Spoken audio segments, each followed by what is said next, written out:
Selamat bertemu kembali anak didik kami yang kami kasihi.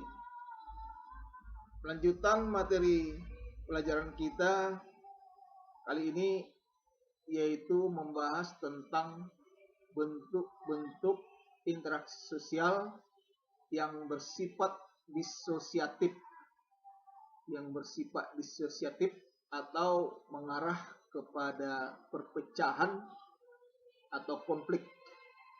Jadi jika dalam pelajaran yang lalu kita sudah membahas tentang bentuk-bentuk interaksi sosial yang bersifat asosiatif atau mengarah kepada kerjasama, maka kali ini kita lihat yang bersifat disosiatif.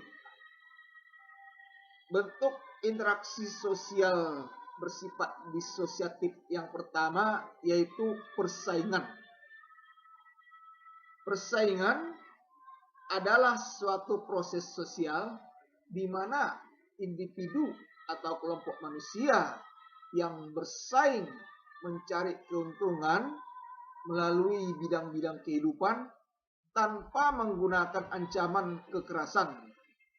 Jadi ada proses di mana individu atau kelompok bersaing mencari keuntungan melalui bidang-bidang kehidupan.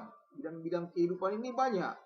Bisa berupa prestasi, bisa berupa modal, bahkan bisa berupa kekuatan. Tapi tanpa menggunakan ancaman kekerasan. Bentuk-bentuk persaingan ini ada beberapa. Yaitu ada persaingan ekonomi. Ya, tentunya ini adalah persaingan dalam bidang kehidupan ekonomi, bidang produksi, distribusi, dan konsumsi. Jadi misalnya persaingan perusahaan yang satu dengan perusahaan yang lain untuk memasarkan hasil-hasil produksi mereka. Kemudian ada persaingan kebudayaan. Dalam hal ini kita lihat misalnya dalam bidang teknologi. Setiap masyarakat, setiap negara berlomba-lomba untuk memajukan teknologinya. Kemudian persaingan kedudukan dan peranan. Misalnya persaingan untuk memperebutkan jabatan. Jabatan dalam suatu organisasi, dalam pemerintahan, dan sebagainya. Kemudian ada persaingan ras. Ini terutama terjadi pada masa lampau karena ada ras diskriminasi di Amerika Serikat dan di Afrika Selatan dan mungkin di negara-negara lainnya. Tapi kalau pada masa sekarang hal seperti ini sudah jarang terjadi. Kemudian kita lihat apakah fungsi daripada persaingan itu. Fungsi persaingan yang pertama mengasah sifat kompetitif karena manusia selalu ingin yang terbaik. Jadi berusaha menjadi yang terbaik tentunya harus bersaing. Nah, jadi sifat ini yang perlu dikembangkan, diasah, sifat berkompetisi. Kemudian yang kedua, sumber penemuan baru. Tentunya dengan adanya persaingan, maka setiap kelompok atau setiap negara atau setiap masyarakat dimanapun berusaha melakukan inovasi, berusaha melakukan eksperimen untuk mendapatkan penemuan baru, apakah itu alat baru atau obat yang baru, mode pakaian dan sebagainya. Kemudian alat untuk menseleksi. Dengan adanya persaingan, tentunya itu sebagai alat untuk menseleksi seseorang atau sekelompok apakah layak untuk mendapatkan kedudukan yang lebih baik. Nah, katakanlah ilustrasinya pemilihan bupati atau pilkada. Tentunya dia harus bersaing dengan kandidat lain melalui kampanye-kampanye dan diseleksilah melalui pemilihan umum. Dan siapa yang memilih yang yang mendapatkan pemilih terbanyak, dia akan menduduki jabatan sebagai bupati. Nah, jadi persaingan menjadi alat untuk seleksi. Kemudian menghasilkan pembagian kerja yang efektif. Dengan adanya persaingan, maka setiap anggota dari satu kelompok atau setiap kelompok akan menunjukkan kinerjanya, di mana sebetulnya keahliannya. Sehingga dari sana nanti akan bisa tentukan di mana kedudukan seseorang, apa yang dikerjakannya. Kemudian hasil persaingan terkait, apa kaitan daripada persaingan ini? Yang pertama, kepribadian seseorang. Tentunya dengan adanya persaingan, ini akan mempengaruhi kepribadian seseorang. Ada orang yang bersifat kompetitif, ada orang yang pasrah, atau mungkin ada orang yang berusaha menjadi yang terbaik. Kemudian, yang kedua, kemajuan dalam masyarakat. Tadi sudah kita bicarakan tentang penemuan baru. Jadi dengan adanya persaingan, maka masyarakat berlomba menjadi yang terbaik, sehingga tercipta kemajuan. Yang berikut, solidaritas kelompok. Solidaritas ini artinya setia kawan dengan rasa. Jadi kalau misalnya kelompok A bersaing dengan kelompok B, maka anggota-anggota kelompok A akan saling mengakrabkan diri satu sama lain untuk bersatu melawan kelompok B. Demikian juga dengan kelompok B. Nah, sehingga dengan adanya persaingan ini akan mendorong solidaritas kelompok. Kemudian yang keempat, disorganisasi. Disorganisasi ini artinya perpecahan dalam masyarakat. Jadi persaingan bisa mengakibatkan disorganisasi. Contoh, kita sebutkan tadi tentang pemilihan bupati melalui pilkada. Jadi ada kelompok kandidat si A, ada kelompok kandidat si B. Kelompok pendukung kandidat A dan kelompok pendukung kandidat B.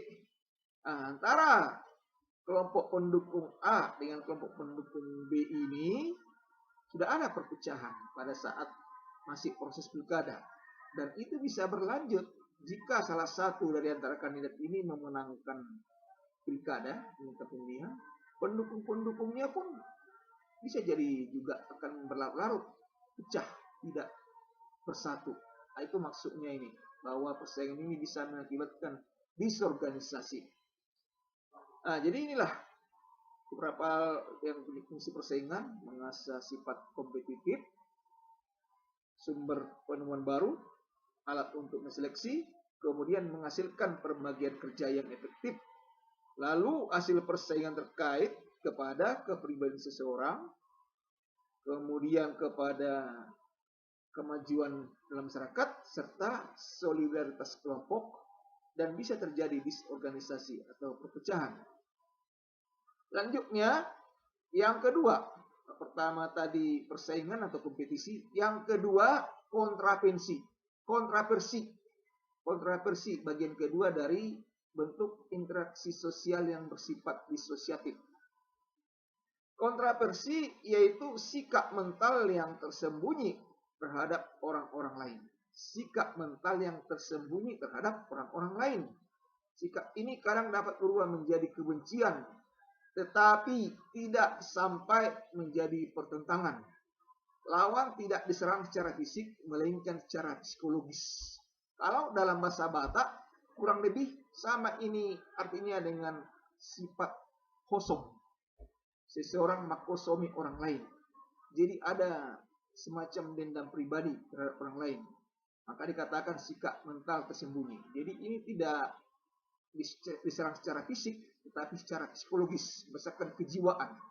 Nanti akan nampak dari sikap-sikap seseorang yang tidak akan menyukai orang lain. Kontraversi ini bila dibandingkan dengan persaingan atau pertentangan bersifat agak tertutup dan bersifat rahasia, karena hanya ada dalam hati dan pikiran seseorang apakah dia menyukai seseorang atau tidak. Perang dingin merupakan kontraversi karena tujuannya membuat lawan tidak tenang Ya, perang dingin lah ini istilahnya ini. Istilah lain daripada kontroversi ini. Perang dingin. Jadi berusaha melakukan cyber atau semacam perang dengan urat saraf. Nah, itulah maksudnya. Dalam hal ini lawan tidak diserang secara fisik, tetapi secara psikologis, misalkan kejiwaan. Wujudnya bisa memfitnah, memaki-maki, penyebaran desus-desus dengan surat selebaran dan lain-lain. Bahkan sekarang dengan semakin berkembangnya sosial media atau sosmed seperti WA, Facebook, Instagram dan sebagainya, ini bisa dijadikan sebagai alat untuk memfitnah orang lain, membusuk-busukan online, menghasut orang lain. Nah, ini yang maksudnya kontroversi ini. Gejala ada atau tidaknya kontroversi dapat dilihat dari ada atau tidaknya perasaan tidak suka, kebencian, keraguan yang tidak diungkapkan. Nah, ini tidak bisa dilihat secara nyata, tapi nanti dari sikap-sikap seseorang, apakah si A bermusuhan dengan si B, ini bisa kita lihat dengan menganalisa bagaimana hubungan mereka. Kemudian yang ketiga, yaitu pertikaian. Jadi yang pertama tadi persaingan, yang kedua kontroversi, yang ketiga pertikaian. Termasuk juga bentuk interaksi sosial yang bersifat disosiatif. Gejala atau fenomena sosial yang bersifat universal merupakan bagian dari kehidupan masyarakat. Itu maksudnya pertikaian ini, bahwa ini bagian dari kehidupan masyarakat. Menjadi gejala atau fenomena sosial yang bersifat universal. Artinya, hal seperti ini terdapat di mana-mana, di masyarakat manapun di dunia ini. Maksudnya bersifat universal, pertikaian itu. Terjadi karena perbedaan paham dan kepentingan yang sangat sehingga menimbulkan adanya semacam gap atau jurang pemisah yang mengganjal interaksi sosial di antara mereka yang bertikai tersebut.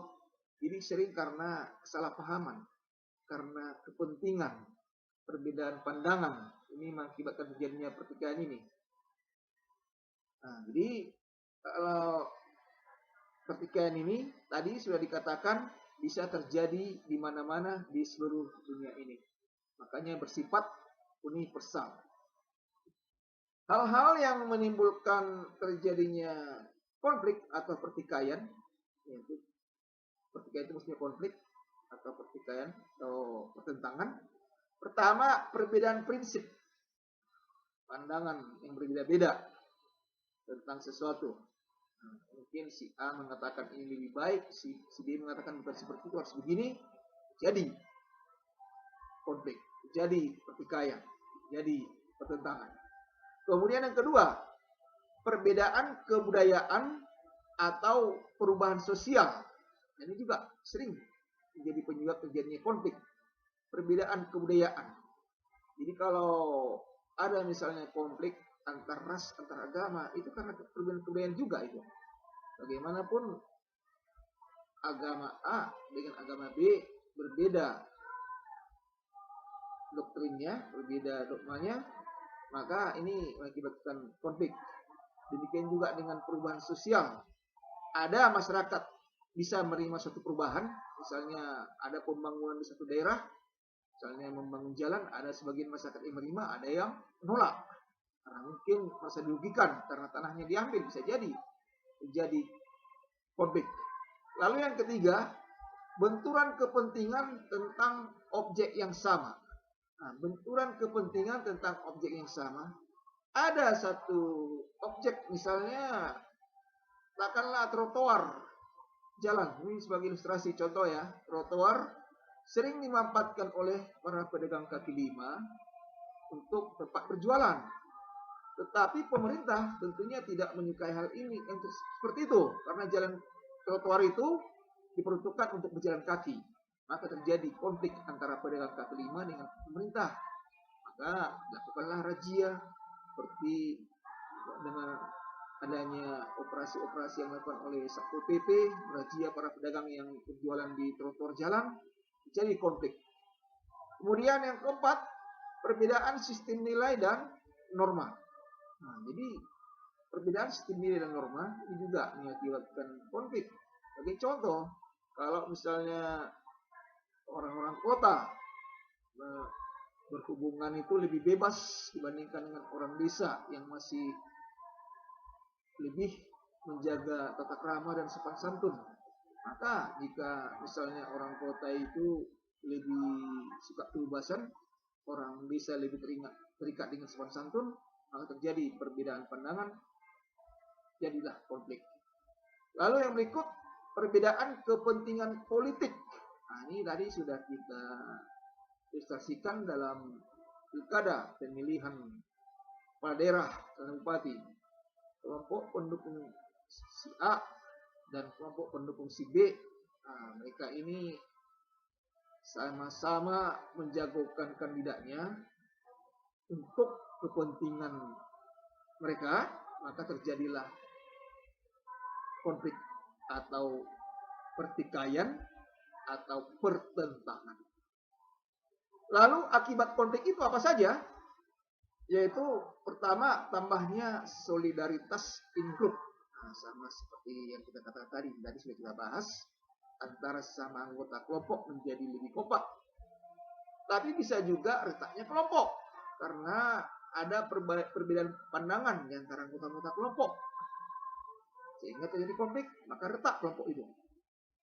Perubahan kepribadian juga. Jadi karena ada konflik, yang tadinya orang pendiam, orang yang kelihatannya alim-alim, sopan santun, tapi karena dia konflik, berkelahi, jadi berubah menjadi seorang pemarah. Kemudian yang berikut, jatuhnya korban, hilangnya harta. Ini akibat konfliknya. Kita lihat misalnya contoh kalau ada konflik antara mahasiswa dengan pemerintah dalam satu unjuk rasa, bisa banyak terjadi korban dan juga hilang harta. Yang berikut, dominasi salah satu grup. Artinya satu grup menjadi menguasai grup yang lain, satu kelompok menguasai kelompok yang lain. Misalnya ketika konflik antara Belanda dengan Indonesia pada zaman penjajahan, maka Belanda mendominasi kehidupan masyarakat Indonesia. Dan bentuk-bentuk khusus daripada konflik itu, ada konflik pribadi, arti antara perorangan, antara si A dengan si B. Ada konflik rasial, antara ras kulit putih misalnya dengan ras kulit hitam, terutama terjadi masa yang lampau.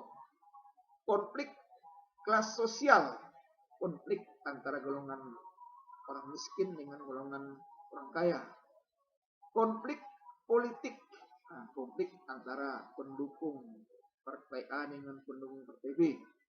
Konflik internasional, berarti konflik antar negara, misalnya seperti Israel dengan Palestina.